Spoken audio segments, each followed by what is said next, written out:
सो hi friends, स्वागत है आपका इस वीडियो में। आज हम लोग हिस्ट्री का नेक्स्ट पार्ट मतलब पार्ट नंबर 10 करने वाले हैं। And one of the most important topics for the objective questions, third Anglo Maratha war, जो कि हुई थी 1817 में। सिर्फ एक साल चली थी, मतलब 1817 से 1818 तक। इसमें काफी ट्रीटीज और काफी वॉर्स होंगी, काफी बैटल्स होंगी। इस कारण से ऑब्जेक्टिव क्वेश्चंस के लिए one of the favourite topic ये होता है। And it is also slightly confusing क्योंकि बहुत सारी ट्रीटी और वॉर्स हैं, बट मैंने बिल्कुल ऑप्टिमम तरीके से सिस्टमैटिक तरीके से चीजें यहाँ पे लिखी हैं, तो आप समझ जाएंगे, क्वेश्चन के लिए तैयार हो जाएंगे। ठीक है, डिटेलिंग और चाहिए तो आप देख लीजिएगा, पर एग्जाम ऑब्जेक्टिव क्वेश्चन के लिए आई थिंक इतना कंटेंट काफी होना चाहिए। आइए शुरू करते हैं। तो फ्रेंड्स, एक बात ध्यान रखिएगा, लॉर्ड हेस्टिंग का टेन्योर देख रहे हैं। लास्ट क्लास में गुरखा वॉर और ट्रीटी ऑफ सुगौली देखा था, उसके बाद हम कहानी यहां पे ला रहे हैं। ठीक है, आप थोड़ा बैकग्राउंड समझ लीजिए। पिछली दो वॉर, फॉर एग्जाम्पल जो सेकंड वॉर हुई थी एंग्लो मराठा, उसमें मराठास हारे थे, ब्रिटिशर्स जीते थे। तो मराठास बहुत वीक हुए थे, पर वो खत्म नहीं हुए थे, वीक जरूर हुए थे। बट इसके बाद काफी सीरियसली डिफीट होंगे और ब्रिटिशर्स इस थर्ड वॉर के बाद काफी स्ट्रांग हो जाएंगे। तो मराठास पहले से ही कमजोर चल रहे थे, जो आप पहले पॉइंट में देख सकते हैं। So Marathas had already weakened because of the previous two wars. कुछ ट्रीटी याद करिए सेकंड वॉर के बाद की, जो सेकंड एंग्लो मराठा वॉर के बाद की ट्रीटी हमने कुछ वीडियो पहले देखी थी, उनको देख लो यहां पे दोबारा। जिस कारण से मराठास वीक हुए थे, ट्रीटी ऑफ बेसेन 1802 में साइन हुई थी, किसके बीच में? ब्रिटिशर्स और पेशवा बाजीराव टू के बीच में। It was a subsidiary alliance treaty. उसी तरह से दे गांव की ट्रीटी साइन हुई थी भोसलेस के साथ, और सुरजी अर्जुन गांव की ट्रीटी साइन हुई थी सिंधियास के साथ। ठीक है, ये सब कारण थे उनके वीक होने के। उसके अलावा हम पहले भी जानते हैं कि मराठास के जो वेरियस ग्रुप्स थे, होलकर्स, सिंधियास, पेशवा बाजीराव टू, उसके बाद भोसलेस, इन सब में आपस में यूनिटी नहीं थी। गायकवाड़ वो सब भी थे। तो lack of unity was one of the major factors, ये लोग हारे थे। ठीक है, सो लैक ऑफ यूनिटी अभी भी चलती रही। ये बैकग्राउंड था, समझे। अब क्या होगा वो देखिएगा। हमने पहले देखा है कि पेशवा बाजी राव टू ने ट्रीटी ऑफ बेसेन साइन करी थी, पर उसके बाद एक और ट्रीटी आती है, ट्रीटी ऑफ पूना। अब होगा क्या, जो मैं बैक एक कॉन्सेप्ट समझा दूं आपको। कुछ और ट्रीटी साइन होगी मराठा पावर्स के साथ, जिसको वो लोग ऑनर नहीं करेंगे, फॉलो नहीं करेंगे, और ब्रिटिशर्स के साथ इसी कारण से लड़ाई होगी और वो लोग हार जाएंगे।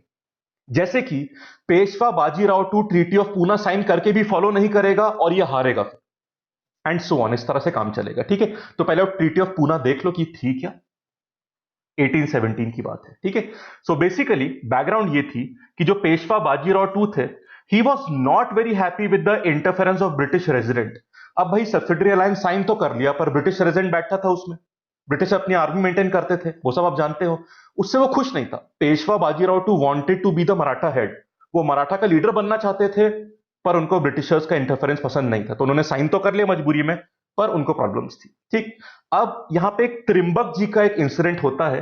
पेशवा बाजीराव टू के चीफ मिनिस्टर का नाम था त्रियंबक जी।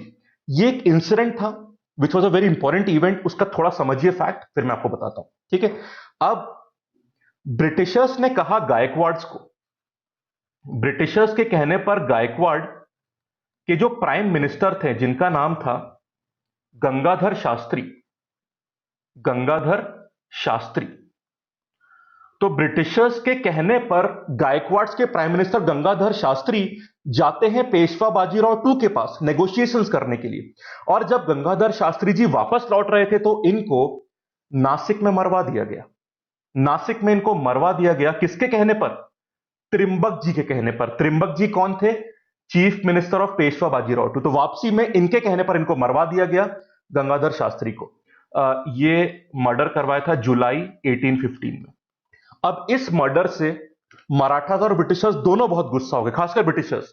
और ब्रिटिशर्स ने डिमांड रखी कि भाई ये जो त्रियंबक जी, इनको हमारे हवाले करो। और पेशवा बाजीराव टू को त्रियंबक जी को हवाले करना पड़ा। त्रियंबक जी को थाने की जेल में रखा गया था, पर वो वहां से भाग गए। ये इवेंट समझे पूरा आप। इस कारण से ब्रिटिशर्स को एक और ट्रीटी साइन करनी पड़ी पेशवा बाजीराव टू के साथ, क्योंकि उनको लगा कि Bajirao two anti British feeling raise कर रहे हैं, ब्रिटिशर्स के लिए खतरा भी हो सकते हैं। ऐसे इवेंट भी हो रहे थे त्रिंबक जी वाले इवेंट्स। इसलिए Britishers signed treaty of Poona with Bajirao two. जून 1817 में ट्रीटी साइन होती है। तो बैकग्राउंड समझे क्यों साइन करी, क्योंकि उनको लगा और खतरा बढ़ सकता है, इस कारण से साइन करी।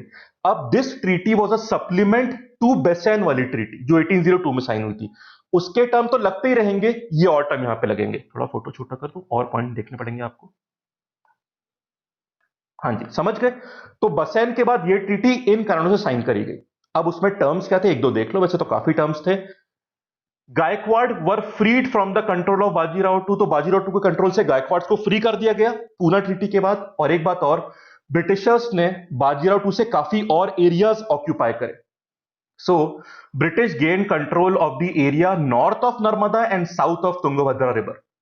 ये एरियाज एग्जैक्टली नहीं पूछेगा, बट कुछ एक्स्ट्रा एरियाज बाजीराव टू से लिए और गायकवाड़ को भी फ्री कर दिया। ठीक है, समझ गए। तो ये ट्रीटी थी यहां पे। और एक बात और ध्यान रखना, इस वक्त जो ब्रिटिश रेजिडेंट थे जिन्होंने ट्रीटी साइन करी थी, मतलब उस टाइम पे जो ब्रिटिश रेजिडेंट यहां पे थे, उनका नाम भी देख लो आप, एल्फिंस्टन। एल्फिंस्टन। ठीक है, मुंबई में कुछ लोकल ट्रेन के स्टेशन के नाम पहले इनके नाम पे भी थे, एल्फिंस्टन रोड वगैरह। तो एल्फिंस्टन ब्रिटिश रेजिडेंट थे उस टाइम पे। ठीक है, तो उनका नाम भी पूछ सकते, समझ गए। अब ट्रीटी ऑफ पूना साइन तो हो गई, बट पेशवा बाजीराव टू ने इसको फॉलो नहीं किया, इस ट्रीटी को तोड़ा, और जिस कारण वॉर हुई। तो ये तो समझ गए ना, गंगाधर शास्त्री वाला केस। इस कारण से होती है third Anglo Maratha war. Reason समझ गए। Bajirao two did not follow the treaty of Poona and he attacked British residency. तो ब्रिटिश रेजिडेंट के खिलाफ अटैक ही कर दिया बाजीराव टू ने। He severely unfollowed the Poona treaty, और इस कारण से लड़ाई होती है। अटैक कब करा गया था? 5 नवंबर 1817 को हुआ था। और फिर होती है बैटल ऑफ खीरकी। खीरकी का जो अभी लेटेस्ट नाम है खीरकी, तो पुराना नाम है खाड़की नाम है। ये पूना के पास एक छोटा सा एरिया है खाड़की, पुराना नाम कीरकी। ठीक है, तो बैटल ऑफ कीरकी हुई थी, जिसमें किसके बीच में हुई थी? पेशवा बाजीराव टू और ब्रिटिशर्स के बीच में, और पेशवा बाजीराव टू हार गए थे। ठीक है, तो यहां आती है हमारी, अभी तक हमने पूना ट्रीटी की बात कर ली, और उसको फॉलो नहीं करने पर वॉर होती है बाजीराव टू और ब्रिटिशर्स के बीच में। कौन सी? कीरकी की बैटल। तो पहली बैटल ये आ गई। अब ध्यान दीजिएगा, इसी तरह की ट्रीटीज भोसलेज ने भी करी थी, उन्होंने भी अपनी ट्रीटी तोड़ी, और फिर एक और वॉर होती। वो कौन सी है देखिएगा। तो पहला पार्ट समझ के दूसरे पे आइए। Bhosles refuse to follow the treaty of Nagpur. अब नागपुर की ट्रीटी क्या थी ये समझिए पहले, फिर मैं इस पर वापस आऊंगा। इधर आ जाइए। ये थर्ड एंग्लो मराठा वॉर से पहले की बात कर रहा हूं, क्योंकि ट्रीटी ऑफ नागपुर समझा दूं मैं आपको। ट्रीटी ऑफ नागपुर साइन हुई थी 17 में 1860, इस बैटल से पहले। ठीक है, क्या था किस्सा वो देख लीजिए, बहुत डिटेल में नहीं जाना, सिंपल देख लो। देखो, भोसलेज की बात हो रही है। कई बार तो सिर्फ इतना पूछते हैं कि ट्रीटी ऑफ नागपुर किसके साथ साइन करी थी ब्रिटिशर्स ने? Bhosles is the answer, that's all. ठीक है, so on the death of Raghoji two Bhosle in 1816, उनका जो बेटा था, his son Parsaji, he was murdered by Madhoji two. तो राघोजी टू भोसले थे, उनकी डेथ के बाद उनके बेटे को मारा किसने? माधोजी टू ने। एंड उसके बाद एक सब्सिडरी अलायंस साइन होता है, जो माधोजी टू ने साइन किया ब्रिटिशर्स के साथ। तो ट्रीटी ऑफ नागपुर एक तरह की सब्सिडरी अलायंस ट्रीटी है, जो भोसले साइन करते हैं ब्रिटिशर्स के साथ। ठीक है, और माधोजी टू भोसले जिन्होंने ट्रीटी साइन करी थी, he ruled the kingdom of Nagpur from 1816 to 1818। इनका एक और नाम था। माधोजी टू भोसले को अप्पा साहिब भी बोलते थे, तो कुछ किताबों में आपको यह नाम भी मिल सकता है, अप्पा साहिब। सॉरी, अप्पा साहिब, ये ए है। ठीक, तो माधोजी टू भोसले जो उस टाइम पे नागपुर के रूलर थे, जिन्होंने ट्रीटी ऑफ नागपुर साइन की थी ब्रिटिशर्स के साथ, जो सब्सिडरी अलायंस की ट्रीटी थी, उनका नाम अप्पा साहेब भी था। अब समस्या ये हुई, सब्सिडरी अलायंस की ये नागपुर ट्रीटी को फॉलो नहीं किया। Bhosles refuse to follow this treaty, just like Peshwa Bajirao two ने पूना ट्रीटी को तोड़ा था, इन्होंने नागपुर ट्रीटी को तोड़ा। और फिर से एक और बैटल होती है, जिसको हम बोलते हैं बैटल ऑफ सीता बल्दी। नवंबर 1817 में होती है, और ब्रिटिशर्स ने अप्पा साहिब को हरा दिया। अप्पा साहिब बोल लो या फिर माधोजी टू भोसले बोल लो, मतलब एक ही। ठीक है, सीताबल्दी नागपुर के पास एक एरिया है, जैसे कि कीरकी किसके पास है?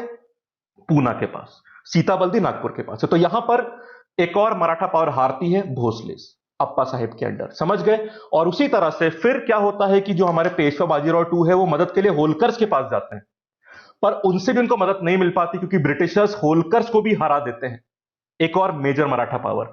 तो ब्रिटिशर्स होलकर्स को भी हरा देते हैं, कौन सी बैटल में? Battle of Mahidpur.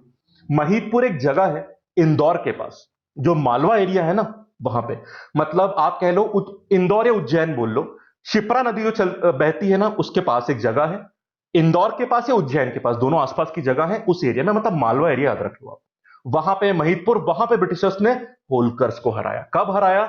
Battle of Mahidpur में 21 दिसंबर 1817। ये थी हमारी दो मेजर ट्रीटीज और तीन मेजर वॉर्स जो मिलकर बनाती है थर्ड एंग्लो मराठा वॉर। ठीक है, मैं आधा मिनट में रिवाइज करवाऊंगा आपको ये कहानी। तो पहले देख लो, पूना ट्रीटी बाजीराव टू के साथ, जो उसको फॉलो नहीं करता है, फिर लड़ाई होती है। कौन सी लड़ाई होती है? कीरकी की बैटल। ठीक। फिर नागपुर ट्रीटी भोसलेस के साथ, वो उसको फॉलो नहीं करते, फिर एक और लड़ाई होती है सीता बल्दी की, और होलकर के साथ लड़ाई होती है महिदपुर में। तो कीरकी, सीता बल्दी और महिदपुर, तीनों नाम आपको याद होने चाहिए, क्वेश्चन यहां से बनता है। ठीक है, आपके दिमाग में दो नाम और आ रहे होंगे कि उनके साथ क्या हुआ, वो और देख लो। ये नागपुर की ट्रीटी तो मैंने बता दी थी आपको। आपके दिमाग में नाम आ रहा होगा सिंधियास का, सिंधियास का और गायकवाड़ का। तो इनके साथ भी इनको सीवियरली सप्रेस करा गया था। सिंधियास के साथ Britishers were able to sign a treaty with Scindias, जिसमें सिंधियास को अजमेर एरिया, अजमेर एरिया देना पड़ा था नवाब ऑफ भोपाल को। तो यहां पे भी कुछ एरिया सिंधिया से लिया गया और नवाब ऑफ भोपाल को दिया गया। नवाब ऑफ भोपाल ब्रिटिशर्स की पैरामाउंसी एक्सेप्ट कर चुके थे। ठीक है, ब्रिटिशर्स की ओनरशिप या जो एक पैरामाउंसी थी वो एक्सेप्ट कर चुके थे, तो इसलिए उनको अजमेर मिला जो सिंधिया से लिया गया। तो सिंधिया को अजमेर नवाब ऑफ भोपाल को देना पड़ा। ये तो सिंधिया की बात हो गई। और Gaekwad had to sign subsidiary alliance treaty with the Britishers. तो गायकवाड़ को सब्सिडियरी अलायंस ट्रीटी साइन करनी पड़ी ब्रिटिशर्स के साथ। उसके बाद क्या होता है आप जानते हैं, ब्रिटिश फोर्स रखी जाएगी, रेजिडेंट रखा जाएगा, एक्सेट्रा। ठीक है, और उन्हें अहमदाबाद का कुछ हिस्सा ब्रिटिशर्स को देना भी पड़ा। तो ये हुआ सिंधियास के साथ और ये हुआ गायकवाड़ का। तो कहानी पूरी क्लियर हो गई। हमने किसकी बात कर ली? बाजीराव टू की बात, कीरकी की बैटल में। फिर भोसलेस की बात करी सीता बल्डी की बैटल में। उसके बाद होलकर्स की बात करी, ये तीसरे नंबर पे, महिदपुर की बैटल में। और सिंधियास और गायकवाड़ की बात, पूरी पांचों की हमने बात करी। ठीक है, तो इस तरह से मराठास पूरी तरह से हार गए, ब्रिटिशर्स जीत गए। कारण आप जानते हैं। उसमें एक कारण और ध्यान रखिएगा फ्रेंड्स, पिंडारीज की प्रॉब्लम थी, जिसकी डिटेल बात मैं नेक्स्ट वीडियो में करूंगा। ठीक है, पिंडारीज वर बेसिकली हॉर्समैन। इनका बहुत आतंक या प्रॉब्लम थी सेंट्रल इंडिया में, कि भाई आएंगे लूट के, मतलब रास्ते में कोई जा रहा है, हाईवेज वगैरह या जो रोड्स वगैरह उस टाइम पे थी मेजर रोड्स, उसमें लूटा, फिर चले गए, प्लंडर करके चले गए। तो उस तरह का एक आतंक था उनका, जिससे ब्रिटिशर्स बहुत परेशान थे। और ब्रिटिशर्स को लगता था कि पिंडारी प्रॉब्लम को मराठा सपोर्ट करते हैं, कि मराठा सपोर्ट पिंडारी, ऐसा भी शक था ब्रिटिशर्स को। इस कारण से भी ये बैटल्स हुई थी। That was one of the reason, जो third battle of Anglo Maratha हुई थी। ठीक है, तो थर्ड एंग्लो मराठा बैटल का पिंडारीज का भी रीजन था। ब्रिटिशर्स को लगता था कि भाई मराठा उनको सपोर्ट करते हैं, ये सब रीजन थे। तो अब अगर हम डाउनफॉल की बात करें तो ये सब कारण तो थे ही, बट अब अगर आप पूरी कहानी समझ पा रहे तो आप समझोगे the main reason for downfall of Maratha powers was lack of unity. Leadership नहीं थी, आपस में लड़ते रहते थे, और मिलिट्री के हिसाब से भी ब्रिटिशर्स थोड़े एडवांस थे, वो भी रीजन रहा था। बाकी माइन्यूट या प्रिसाइज रीजन तो हम लोग देख ही चुके हैं। तो समझ गए, बाजीराव टू, उसके बाद भोसले, फिर होलकर, फिर सिंधिया और गायकवाड़, ये पांचों की हमने बात कर ली। बस यही जिक्र होता है यहां पे थर्ड एंग्लो मराठा वॉर। इतनी कहानी काफी रहेगी। आगे बात समझ में। अब हेस्टिंग के टाइम में पिंडारी की प्रॉब्लम कैसे सप्रेस करी गई और उनके बाकी रिफॉर्म्स क्या थी, इसकी हम लोग नेक्स्ट क्लास में बात करेंगे। Am I clear? ठीक है फ्रेंड्स, तो ये वीडियो यहीं तक रखते हैं। देखने के लिए थैंक यू। वीडियो लाइक जरूर कर देना और कमेंट जरूर करना। Thank you, have a nice day.